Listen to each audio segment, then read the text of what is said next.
strong man doesn't need to read the future. He makes his own.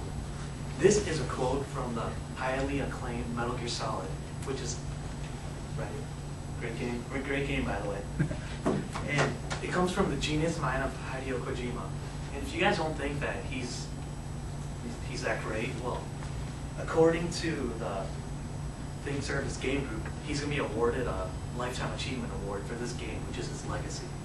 This game has taught us so much about, it's given us, even though it's given us so many characters like Solid Snake who said this line, it's also taught us about rich storytelling backed by powerful visuals, also infused with many themes and issues that we can all relate to.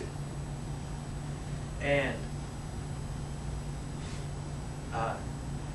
these games are also not only affected us in that way, but have also affected us as a popular culture, as in it's spurred so many spoofs and little jokes with little fans, and it's started so many rip-off games and stuff, but none of them are good as the original.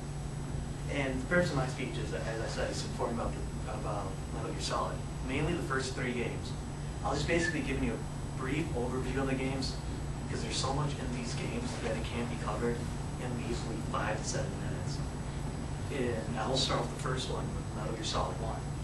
It was a great game, and according to Jeff Gerstmann, he said it's probably one of the best games he's played, and he's a game reviewer, and he basically plays games for his life. It was so great that it's been remade for a new generation of kids, which was basically for us, for back in the day. But it was remade, and according to Brad Shoemaker, he said it was a true great revival of a classic that we should all just have a chance to play. And this game basically starts out with our hero, Solid Snake, who's like the greatest badass ever. It starts with him infiltrating a nuclear base which has been taken over by a group of terrorists, which is known as Foxhound, which is a group of fallen heroes which were once American idols to they're awesome. Let's leave it at that. And what happens is they've taken over this island and they're planning a nuclear strike. And Snake is sent to stop it. And what ends up happening is a whole bunch of stuff goes down. It's all crazy. I don't want to ruin it, but what Snake discovers is just out of this mind. It is awesome. And along the way, he runs into a few cast of characters that are pretty amazing themselves. He runs into this man named Otacon, who's this brilliant genius who's the great mind behind the super weapon that is being created. And the thing is, he doesn't know that it's being created as a super weapon. And what he tries to do is he tries to make up for what he has done wrong, and he tries to stop basically a new nuclear war. And another character you run into is Revolver Ocelot. He is consistent within all the games, and he's a great character because he's the one bad guy you just love to hate because he's so conniving and genius in everything he does. Another one is Gray Fox. I know there's a few of you guys who are into like the whole martial arts thing. You guys will love this guy. He's like judo flipping people left and right. He's crazy. Then after like this whole escapade like bowls over and it sort of ends, we're introduced to Metal Gear Solid 2, where that game takes place a few years after this incident happened, which basically starts with our Solid Snake. He hears an anonymous tip that some shifty stuff is going down on this oil tanker, and he discovers that there's another nuclear weapon that's being made, and a whole bunch of stuff goes down. The tanker sinks. Snake is believed to die on the tanker.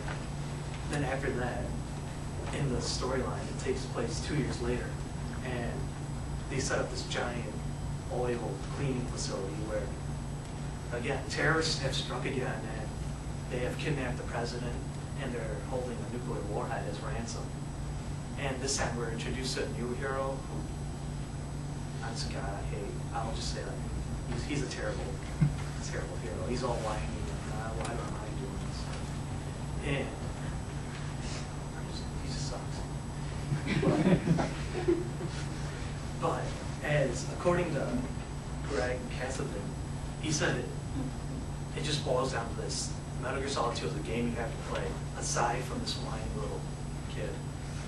But then, all this stuff just happens, and it just goes so much more in depth. But after that, Metal Gear sort of takes a weird twist with the third game. It basically just goes in a 180 instead of going on to the future. It just goes back and shows you the past. It shows you basically the father of Solid Snake, the origins of Big Boss as he's known.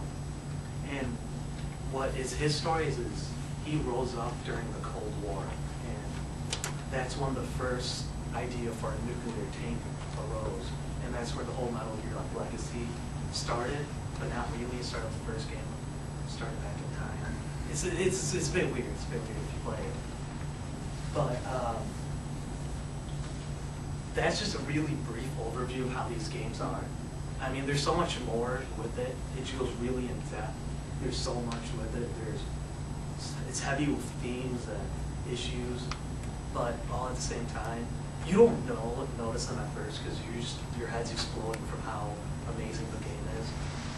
But I'll just leave you with one last quote that is also pretty consistent with the games as a theme.